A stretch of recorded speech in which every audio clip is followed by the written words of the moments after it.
ఇక Nobel peace prize దీనికోసం America అధ్యక్షుడు డొనాల్డ్ ట్రంప్ చేయని ప్రయత్నాలు అయితే లేవు. అనేక సందర్భాల్లో పదే పదే ఆయన ఒక విషయాన్ని ప్రస్తావిస్తూ వచ్చారు. నేను 7 యుద్ధాలని ఆపాను అంటూ ప్రస్తావించి వచ్చారు. అయితే ఇప్పుడు అర్థమవుతున్నది ఏంటంటే ట్రంప్కి అయితే నోబెల్ వచ్చే అవకాశం లేదు, భారత ప్రధాని నరేంద్ర మోదీకి నోబెల్ వచ్చే అవకాశం ఉంది అని తెలుస్తోంది. సార్, దీన్ని మీరు ఎలా విశ్లేషిస్తారు? ఎస్ అండి, ఇప్పుడు భారత ప్రధాని నరేంద్ర మోడీ గారు గత 11 సంవత్సరాలుగా నిర్విఘ్నంగా భారత ప్రధానిగా పనిచేస్తున్నారు. ఇండియా అంటే ఇది లార్జెస్ట్ డెమోక్రటిక్ నేషన్, అతిపెద్ద ప్రజాస్వామ్య దేశం ప్రపంచంలో. ప్రపంచ మానవాళిలో 18% భారతదేశంలో ఉంటారు. అంటే భారత ప్రధానికి అంత విశిష్టత ఉందండి, అంత సామాన్యమైన లీడర్ కాదు.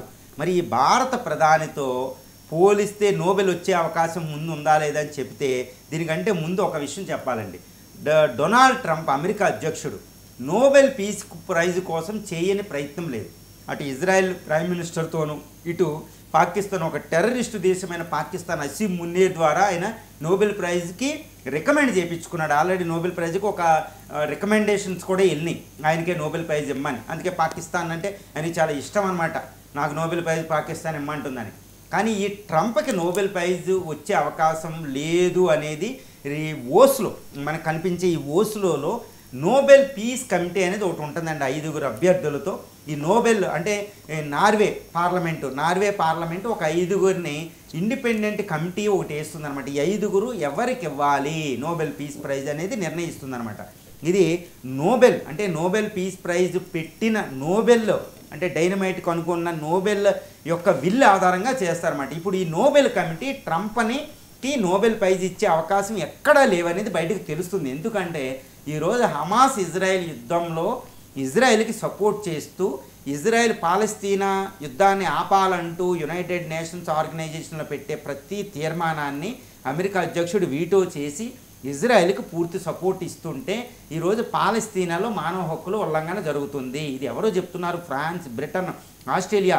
అంటే ఇజ్రాయెల్కి ఎప్పుడు సపోర్ట్ చేసి ఇజ్రాయెల్ సృష్టికర్త అయిన బ్రిటన్నే చెప్తుంది ఈ విషయాన్ని. అంటే మానవ హక్కులు ఉల్లంఘన జరిగింది.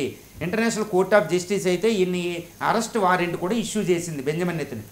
మరి అలాంటి బెంజమిన్ నెతన్యాహుకి ఎంతో యుద్ధ సహాయం చేస్తూ బంకర్ బరస్ట్ లాంటి బాంబ్స్ ఇస్తూ, ఎన్నో యుద్ధ విమానాలు లాంటివి ఇస్తూ, ఆర్థిక సహాయం చేస్తూ, బడ్జెట్ ఇస్తూ ఇజ్రాయెల్ ద్వారా ఒక ఆర్మీ లేని పాలస్తీనా పీపుల్ని ఇప్పుడు వరకు 60,000 మంది సంహరించబడ్డారు. అందులో స్త్రీలు, పిల్లలే సగం మంది ఉన్నారని తెలుస్తుంది. అంటే ఇంత జీనోసైడ్ చేసి ఇజ్రాయెల్కి ఆయన సపోర్ట్ ఇవ్వడం అనే ఒక్క అతిపెద్ద కారణం వల్ల ఈరోజు ట్రంప్కి నోబెల్ ప్రైజ్ వచ్చే అవకాశం 100% లేవని తెలుస్తుంది. ఆయన ఇంకోటి అంటాడు, నేను 7 యుద్ధాలు ఆపాను, ఇప్పుడు పదవిలోకి వచ్చాను, నేను పీస్ బ్రోకర్ని, మధ్య పీస్ దాతని, నేను అహింసావాదిని, నాకు ఇవ్వాలంటారు. కానీ అది అవ్వలేదు. 7 యుద్ధాలు ఆయన ఆయనగా ఇప్పుడు భారత పాకిస్తాన్ యుద్ధంలో ఆయన ప్రమేయమే లేదు. అసలు భారతదేశం అది ఒప్పుకోదండి. సో ఆయనకి పీస్ ప్రైజ్ వచ్చే అవకాశాలు అక్కడ సన్నగిలినాయి. మరి ఎవరికి ఇవ్వచ్చు అంటే నరేంద్ర మోడీకి పీస్ ప్రైజ్ ఇచ్చే అవకాశాలు అంటే ఇంతవరకు ఎవరు నామినేట్ చేయలేదు. But nomination easy, very easy అండి. నామినేషన్ కూడా అయ్యి ఉండొచ్చు కూడా, మనం చెప్పలేము కూడా. ఈ నామినేషన్ ఇస్తే నరేంద్ర మోడీకి పీస్ ప్రైజ్ వచ్చే అవకాశాలు 100కి 100% ఉన్నాయండి. ఇప్పుడు ప్రపంచ పరిస్థితి చూడాలి. ఎందుకంటే 1948లో 1947 భారతదేశానికి స్వతంత్రం వచ్చినప్పుడు 1936-7లో మహాత్మా గాంధీకి నోబెల్ పీస్ ప్రైజ్ ఇమ్మని నామినేషన్స్ వెళ్ళినాయి. ఒకసారి అయితే అమెరికాలో విదేశాంగ మంత్రి మార్షల్లే మన మహాత్మా గాంధీ తరఫున నామినేషన్ వేయడం జరిగింది, గుర్తుపెట్టుకోవాలి. కానీ నోబెల్ కమిటీ రిజెక్ట్ చేసింది. ఎందుకంటే దానికి కొన్ని నెలల ముందే మహాత్మా గాంధీ చనిపోవడం జరిగింది 1948. 1936లో కొంచెం లాబింగ్ వల్ల మహాత్మా గాంధీకి ఇవ్వలేదు. కానీ నోబెల్ కమిటీ ఇప్పటికీ ఒకటి విచారం వ్యక్తం చేస్తుందని. ఎందుకంటే భారతదేశంలో ఉదయించిన అపోస్టిల్ ఆఫ్ నాన్ వైలెన్స్ అనే మహాత్మా గాంధీకి మేము ఇవ్వలేకపోయాం, ఇది చింతించదగింది అని చెప్తుంది. కానీ ఇప్పటికి అదే నోబెల్ కమిటీ భారతదేశ జాతిపిత అని చెప్పుకునే మహాత్మా గాంధీ శిష్యులుగా చెప్పుకున్న 7 నోబెల్ ప్రైజ్ ఇవ్వడం జరిగింది. అందులో Martin Luther King from the United States of America, Obama, తర్వాత నెల్సన్ మండేలా, యాషర్ అరాఫత్తో, ఆంగ్ సాన్ సూకీ లాంటి 7 వాళ్ళే చెప్పుకున్నారు we are the disciples of Mahatma Gandhi. 7 Mahatma Gandhi శిష్యులకి నోబెల్ పీస్ ప్రైజ్ ఇచ్చారు. కానీ ఇండియాలో నోబెల్ పీస్ ప్రైజ్ ఇంతవరకు నేతలకి రాలేదు. నెహ్రూ చాలా హెల్ప్ చేశారు, ప్రపంచంలో అలీన విధానం పెట్టి 3వ ప్రపంచ యుద్ధాన్ని రానివ్వలేదు. అలాంటి వ్యక్తి భారతదేశం అలైన విధానం పెట్టి 100 దేశాలను పెట్టి ఇటు యుఎస్ఎస్ఆర్ అమెరికాల మధ్య 3వ ప్రపంచ యుద్ధాన్ని ఆపిన శక్తి భారతదేశం. కానీ నెహ్రూకి ఆ అవార్డు ఇవ్వలేదు, అది కూడా పెద్ద లోటు. తర్వాత ఇంకా ఎవరైనా చెప్పుకోపని ఇప్పుడు నరేంద్ర మోడీ దగ్గరకు వస్తే మళ్ళీ అంతటి నేత ఈరోజు నోబెల్ పీస్ ప్రైజ్కి అర్హత గల ఒక నేత భారతదేశంలో ఉదయించాడని చెప్పుకోవచ్చు. ఎందుకంటే ఈరోజు ప్రపంచంలో పాకిస్తాన్తో యుద్ధం జరుగుతుంటే కేవలం 4 రోజుల్లో ముగించి ప్రపంచం మీద ఇంకో యుద్ధాన్ని నెత్తి మీద పెట్టలేదు ఆయన. ఇప్పుడు హమాస్ ఇజ్రాయెల్ యుద్ధంలాగా సంవత్సరాల కొద్దీ ఆయన చేయలేదు, ప్రపంచం తప్పించాడు. తర్వాత రష్యా ఉక్రెయిన్ 4 సంవత్సరాల నుంచి ఆల్మోస్ట్ 4 సంవత్సరాలు అయిపోతుంది, ఇంకో 2-3 నెలల్లో. అలాంటి యుద్ధాన్ని ప్రపంచం మీద పెట్టలేదండి. అణ్వస్త్ర దేశం కూడా కేవలం 4 రోజుల్లో మనం గెలిచే అవకాశం ఉన్నప్పుడు కూడా దాన్ని అలా యుద్ధాన్ని ఆపి ప్రపంచానికి ఇది యుద్ధ యుగం కాదు, ఇట్స్ నాట్ ఏ వార్ ఎరా అంటూ ఒక పుతిన్కి డైరెక్ట్గా చెప్పగలిగిన నేత ఒక మోడీ మాత్రమే. ఈరోజు పుతిన్ని కన్విన్స్ చేసి ఈ ప్రపంచంలో జరుగుతున్న ఈ ఉక్రెయిన్ యుద్ధం ఏదంటే ఈ ఉక్రెయిన్ అనేది ప్రపంచంలో 3వ ప్రపంచ యుద్ధాన్ని దారి తీయొచ్చండి. ఎందుకంటే నాటో రష్యాల మధ్య యుద్ధం అంటే 3వ ప్రపంచ యుద్ధం, ఏ రోజైనా ఏ గంటలో ఏ నిమిషంలోనైనా రావచ్చు, అంత డేంజరస్ యుద్ధం. ఇప్పుడు ఆ యుద్ధాన్ని ఆపే శక్తి నరేంద్ర మోడీకి ఉంది అని అటు జెలెన్స్కీ మాట్లాడుతున్నారు, యూరోపియన్ నేతలు మాట్లాడుతున్నారు, రీసెంట్గా ఫిన్లాండ్ అధినేత కూడా మాట్లాడడం జరిగింది. అమెరికా అధ్యక్షుడు కూడా పుతిన్ ఇప్పుడు మోడీ తెలుసుకుంటే యుద్ధాన్ని పుతిన్తో మాట్లాడి ఆయిల్ ఆపేసి యుద్ధాన్ని శక్తి ఉందని అమెరికా అధ్యక్షుడే ఒప్పుకున్నాడు. ఇటు పుతిన్ కూడా ఇండియా ప్రైమ్ మినిస్టర్ మాట వినగలుగుతాడు. అందుకనే నోబెల్ పీస్ ప్రైజు నరేంద్ర మోడీకి వస్తే ఇది ఈ యుద్ధాన్ని ఆపే శక్తి నరేంద్ర మోడీకి దక్కునట్టే. ఎందుకంటే పుతిన్ మాట వింటారు, మన మాట వింటారు కాబట్టి.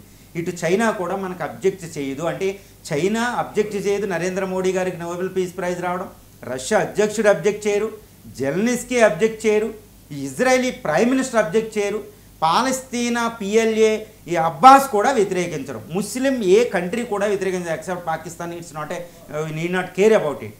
యూరోపియన్ అధినేతలు కూడా నాటో దేశాలు కూడా మోడీకి వస్తే మోడీ తప్పనిసరిగా పీస్ బ్రోకర్ అవుతారు కాబట్టి ఇటు పుతిన్తో మాట్లాడి యుద్ధాన్ని ఆపుతారు. కాబట్టి మోడీకి వస్తే ఈ నోబెల్ పీస్ ప్రైజ్ బాగుంటుందని. అంటే చూసారా ఇప్పుడు 3వ ప్రపంచ యుద్ధ దేశాలేంటి, బ్రిక్స్ నేతలేంటి, ఇస్లామిక్ కంట్రీస్లో ఇరాను ఇలాంటి నేతలేంటి, అటు ఇజ్రాయెలు హమాసు అంటే కొట్టుకునే పరస్పర విరుద్ధాలు చూడండి. అటు ఇజ్రాయెల్ PLA, ఇటు ఇజ్రాయెలు, ఇటు జెలెన్స్కీ, అటు పుతిన్ అందరూ ఏకాభిప్రాయంతో మోడీకే పీస్ ప్రైజ్ వస్తే బాగుంటుంది అనే ఒక అభిప్రాయం నోబెల్ పీస్ ప్రైజ్ కమిటీ వ్యక్తం చేస్తుందండి. ఓస్లోలో ఇప్పుడు కొన్ని వారాల్లో ఓస్లోలో అంటే నార్వే రాజధాని ఓస్లోలో నోబెల్ పీస్ కమిటీ మీట్ అవ్వబోతుంది. ఈ మీట్ అయినప్పుడు ఈ 2025కి నోబెల్ పీస్ ప్రైజ్ ఇస్తారు. కానీ ఒకటి గుర్తుపెట్టుకోవాలి, నోబెల్ పీస్ ప్రైజ్ ఎవరికి ఇస్తారు? ప్రపంచ శాంతికి పాటుపడిన వాళ్ళకి. నోబెల్ చెప్పారు, అది వెల్లిలో చెప్పింది, ప్రపంచంలో ఆయుధాల యుద్ధానికి కారణమయ్యే ఆయుధాలని ఎవరైతే తగ్గిస్తారో వాళ్ళకి అని. ఇప్పుడు ఇండియా ఇంత విపత్కర పరిస్థితిలో కూడా కేవలం రక్షించుకోవడానికి ఉపయోగపడింది, కానీ ప్రజల మీద అటాక్ చేయలేదు, అణ్వస్త్ర యుద్ధాన్ని రానివ్వలేదు, ప్రపంచ ఆయుధ డిజార్మెంట్కి ప్రయత్నం చేస్తుంది, ప్రపంచ శాంతి కోసం తన ఆర్టికల్ 51లో కాన్స్టిట్యూషన్లో పెట్టుకుని ఓం శాంతి శాంతి అంటూ ప్రపంచంలో ఈరోజు విశ్వగురువుగా భారతదేశం వెలుగుతుందంటే నరేంద్ర మోడీ గారు గత 11 సంవత్సరాలుగా ఇంత 3వ ప్రపంచ యుద్ధ వాతావరణంలో కూడా ఆయన సంయమనం, ఆయన అత్యధిక ప్రజాదరణ గల నేత. గుర్తుపెట్టుకోవాలి, రీసెంట్గా వరల్డ్ ప్యూ రీసెర్చ్ ప్రకారం ఏంటంటే ప్రపంచంలో అత్యధిక ప్రజాదరణ గల నేత నరేంద్ర మోడీ. ఇండియాలోనే కాదు, ప్రపంచంలో అతిపెద్ద ప్రజాస్వామ్యం ఈరోజు సన్నగిలుతుంది ప్రపంచవ్యాప్తంగా. ఇలాంటి సందర్భంలో ప్రజాస్వామ్యాన్ని దేశానికి ఒక వెలుగుతున్న నరేంద్ర మోడీకి ఇవ్వడం వల్ల ప్రపంచ ప్రజాస్వామ్యానికి ఊపిరిచ్చినట్టు. ప్రపంచ యుద్ధాలు ఆపడానికి నరేంద్ర మోడీకి పీస్ ప్రైజ్ ఉపయోగపడుతుంది. కాబట్టి పీస్ ప్రైజ్ అనేది నరేంద్ర మోడీకి రావడమే కరెక్ట్ అనేది ప్రపంచ ప్రజల అభిప్రాయం అనేది కూడా మనకి ప్యూ రీసెర్చ్ ఇలాంటి సర్వే ఆర్గనైజేషన్ తెలుస్తుంది. కాబట్టి నరేంద్ర మోడీకి ట్రంప్ని కాదని ట్రంప్కి రిజెక్ట్ చేసి నరేంద్ర మోడీకి పీస్ ప్రైజ్ వచ్చే అవకాశాలు 100% ఉంది. అంటే భారతదేశానికి స్వతంత్రం వచ్చిన తర్వాత నోబెల్ పీస్ ప్రైజ్ కొంతమందికి వచ్చింది, కానీ రాజకీయ నేతల్లో నెహ్రూ, గాంధీకి ఇవ్వలేకపోయారు వాళ్ళు, నెహ్రూకి ఇవ్వలేకపోయింది నోబెల్ పీస్ కమిటీ. ఈరోజు అది రిగ్రెట్ ఉంది కాబట్టి నరేంద్ర మోడీకి ఈసారి ప్రైజ్ ఇచ్చే అవకాశం ఉంది. దట్టు ప్రపంచంలో అతిపెద్ద ప్రజాస్వామ్య దేశం, అత్యధిక వేగంగా అభివృద్ధి చెందుతున్న దేశం. ఈ యునైటెడ్ నేషన్లో సస్టైనబుల్ డెవలప్మెంట్ గోల్స్కి ఇండియా పాత్ర ఉంటేనే అవుద్ది. ప్రపంచ యుద్ధాలు ఆపాలంటే ఇండియన్ ప్రైమ్ మినిస్టర్ అవసరం. ఇంతటి విపత్కర పరిస్థితుల్లో ఒక వెలుగుతున్న దేశానికి అంటే ఈ నేతకి నరేంద్ర మోడీకి నోబెల్ పీస్ ప్రైజ్ వస్తుంది అనేది ఘంటాపదంగా 100% మనం చెప్పొచ్చు.